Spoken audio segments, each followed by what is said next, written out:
can I fuck with you, baby, you right. You are not for me, goodbye. You ain't shit to me, shit to me. You ain't shit to me. Hello guys, sa araw na ito, ang gagawin naman natin guys, yung mga halaman ko guys, isi-share ko sa inyo, ipakita ko sa inyo guys, paano natin siya i-replant kasi lumalabong na talaga siya, kailangan na siyang i-replant. Ito guys, isi-share ko sa inyo, yan, yung mga malulusog na mga halaman ko guys, yan. Ipakita ko sa inyo guys, ang halaman ko na kailangan na siyang ilipat or i-transfer ng pot. Ito guys yung Alocasia Black Velvet Plant. Yan. Yan ang Black Velvet Plant. Paano ninyo siya malaman na nagiging black siya? So, ang gagawin nyo guys, para malaman yung black talaga siya, tingnan nyo sa likod. Yan. Yung likod. O, yan. Yun ang tinatawag na Black Velvet. Yan guys. Yun. So, i-transfer or ilipat natin siya ng pot kasi dumadami na yung mga saha niya. Paramihin natin siya para mas marami pa. Ang maganda naman tingnan kapag marami siya. So, yan guys, isi-share ko sa inyo yung Alocasia Black Velvet Plant. Yun. Yan guys. Sabayan niyo ko guys, paano natin yan gawin na ilipat or i-transfer ng pot. Yan guys. So, ito na yung mga halaman ko guys, ipakita ko sa inyo. Kasi yung iba guys, hindi ko alam kung ano ang pangalan nito. Kaya, minsan, hindi ako mag-video ako na walang pangalan talaga kasi hindi ko alam.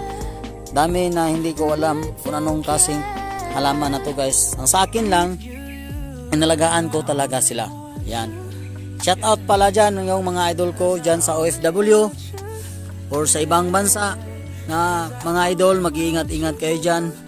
At lalo na yung mga subscriber ko at lalo na yung mga baguhan dyan, yung hindi pa na-subscribe sa YouTube channel ko, huwag na yung magpatagal-tagal dyan para dami pa kayo makikita o malaman sa video ko. RYLB Koy Bonsai. At maraming salamat po na hindi kayo nagsasawa sa pagsuporta sa YouTube channel ko. Yan. So, hindi na natin yan patatagalin. I-repat or i-transfer naman natin ng pot yung Black Velvet Plant or Alocasia Black Velvet Plant. Yan. Hindi natin patagalin. Itanim na natin yan guys. Yun.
Focus on mo.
Hello guys, ito na guys yung isang puno guys.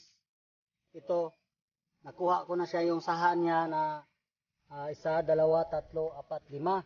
So itong lima guys, sa isang puno lang to guys. Pero may maliit pa siya guys, oh ito. May maliit pa siya guys, oh ito. May maliit pa siyang saha. Hindi pa to pwede natin kunin kasi hindi pa to mabubuhay. Yan oh, yung mga maliit. Ang dapat natin gawin, palakihin muna natin siya. Bago natin siya kunin ito. Kagaya itong sahan niya oh. Marami pa yan. Yan. So hindi pa natin yan pwedeng kunin.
So ito guys, so malaki na yung ano niya guys, yung puno niya guys ito. Ito yung puno niya guys, malaki na, may saha na siya.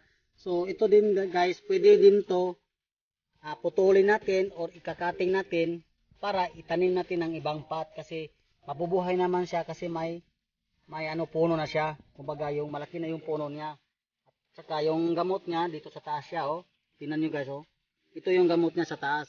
So pwede ito siyang i-separate natin, putulin natin dito. So makakaroon na siya ng ibang puno ng ito. So pwede natin siyang maliit-liitin natin, ikakating-kating natin ng maliit para ilipat sa mga ibang pot. Pabuhayin natin. Pwede natin itong ikating. Kagaya nito. Ayan. So, ito may ugat na siya. Ito yung mother plant niya. Oh. So, iba na rin.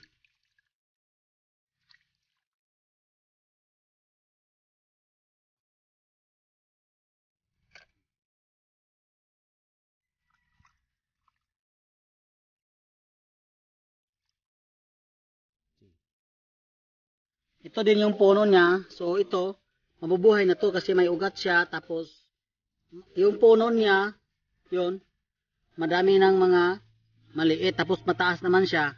So kinakating ko siya para itanim ko siya ng ibang pot kasi madali lang itong mabubuhay. Yan. Yan guys.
Hindi masisira yung mga saha niya guys, kasi iniingat-ingatan natin ito, yung mga maliit gaya nito guys, oh, may mga maliliit talaga, so ingatan talaga to, so ingat-ingatan mo. So daming maliit, so ito ang dapat nating gawin kapag kayo ang mag transfer or maglipat ng pot sa black velvet natin. Yan. So ingatan mo talaga kasi para yung mga saha niya hindi masisira at maganda pa rin tingnan. Yan, no? Kasi dahan-dahanin mo talaga siya pag ano, oh yan, no? Kasi maraming mga maliliit. Yan. Pag maglipat kayo ng ganito na black velvet, so ingat-ingatan mo talaga. Yan. Pagkatapos nito, ibabad mo siya sa tubig. Yan. Oh. Diba? Simple lang, madali lang to. Yung dahon niya, hindi talaga siya masisira. Yung dahon niya, nakita niyo yung dahon niya, oh. Parang wala lang. Oh. Kasi dahan-dahanin natin siya. Hindi siya padalos-dalos para maganda pa rin yung dahon niya.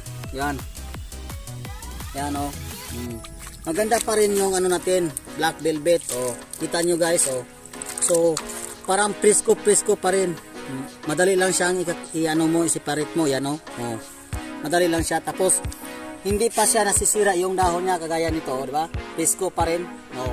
Kasi dinadahan-dahan natin siya. Yan. So hindi natin siya pwedeng kunin yung mga maliit pa, yung kulang pa sa tubo, o kasi sayang naman masisira yung ano mo. So sa susunod naman din, kaya dahan-dahanin mo talaga, wag mong padalos-dalos kasi sayang naman yung pinagpaguran mo, di ba? O dahan-dahanin mo talaga, yan, o. So yung dahon niya hindi talaga masisira, yan. So dami yung mga ano siya, sahan niya. At saka ito naman pwede natin to putulin. Putulin naman natin to para magkakaroon siya ng bagong ugat.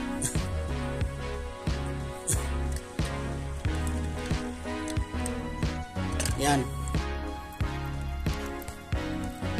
O yan, o. O. So ito mataas-taas na siya konti.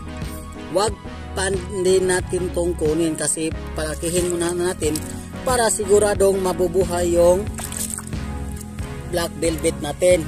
Yan. So walang nadistroso, walang nasisira, di ba? Kita nyo. So itanim mo to ng maayos para maganda pa rin yung black velvet natin. Yan guys, so yan, o. So dahan-dahanin natin yon. So walang dahon na nasisira kasi iningat-ingatan natin. Kung kayo ang mag-replant dyan, dapat ito ang sundin yung gawin para maganda pa rin yung black velvet natin. Yan guys.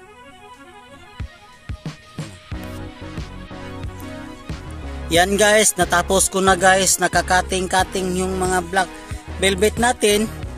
Yan na karami guys, yan. Oh, marami na talaga guys. So kapag mabubuhay na to, i-update ko to, i-share ko sa inyo, ipakita ko sa inyo na buhay na talaga yung black velvet natin. Yan. So ito ang dapat ninyong sundin para hindi masisira yung mga dahon at saka puno at saka mga maliliit na saha niya. Kaya guys, itanim naman natin to sa pot or ilipat na natin to sa pot kasi natatapos ko na siyang kinakating galing sa mother plant niya. Kaya guys, abangan ninyo guys.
Thank you.